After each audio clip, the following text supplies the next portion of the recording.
Crown prince Mohammed বিন সালমান ভাবেননি তাকে আমার পশ্চাৎ দেশে চুমো খেতে হবে।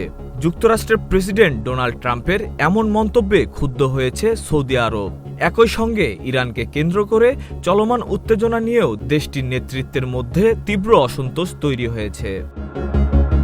পর্যবেক্ষক সংস্থা চাতাম হাউজের সহযোগী ফেলো ও সৌদি বিশেষজ্ঞ নীল কুইলিয়াম আন্তর্জাতিক সংবাদ মাধ্যম ফিনান্সিয়াল টাইমসকে বলেন, হোয়াইট হাউজের প্রতি সৌদি আরব এখন অনেকটাই হতাশ। ইরানের বিরুদ্ধে সামরিক হুমকি, যুদ্ধের ব্যয় আরব দেশগুলোর ওপর চাপিয়ে দেওয়ার প্রস্তাব এবং নেতাদের নিয়ে বিতর্কিত মন্তব্য, সব মিলিয়ে এই অসন্তোষ তৈরি হয়েছে। তিনি আরও বলেন, হরমুজ প্রণালী ব্যবহারকারী দেশগুলোকেই এর নিরাপত্তা নিশ্চিত করতে হবে। ট্রাম্পের এমন মন্তব্য সৌদির জন্য নতুন উদ্বেগ তৈরি করেছে। তার মতে, ট্রাম্পের একতরফা সিদ্ধান্ত এবং মন্তব্য সৌদি যুক্তরাষ্ট্র সম্পর্ককে চাপে ফেলছে।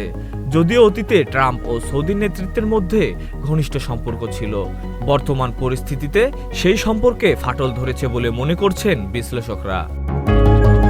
প্রিন্সটন বিশ্ববিদ্যালয়ের অধ্যাপক বার্নার্ড হাইকাল বলেন, সৌদি আরব শুরুতে ধারণা করেছিল যুক্তরাষ্ট্র ইরানের বিরুদ্ধে কঠোর অবস্থান নিলে তারা নিরাপদ থাকবে।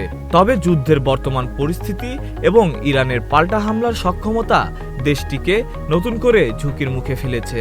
তিনি আরও বলেন, জ্বালানি অবকাঠামো ও পানি শোধনাগারে সম্ভাব্য হামলার আশঙ্কা সৌদির জন্য বড় উদ্বেগের কারণ হয়ে দাঁড়িয়েছে।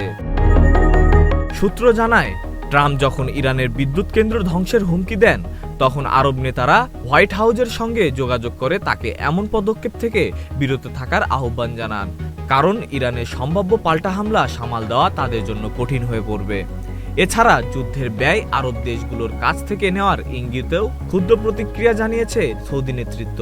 সব মিলিয়ে ইরান ইস্যুতে কৌশলগত মতপার্থক্য এবং ব্যক্তিগত মন্তব্য, দুই দিক থেকেই ট্রাম্পের ওপর ক্ষোভ বাড়ছে সৌদি আরবে, যা ভবিষ্যতে দুই দেশের সম্পর্কের ওপর প্রভাব ফেলতে পারে বলে মনে করছেন বিশ্লেষকরা।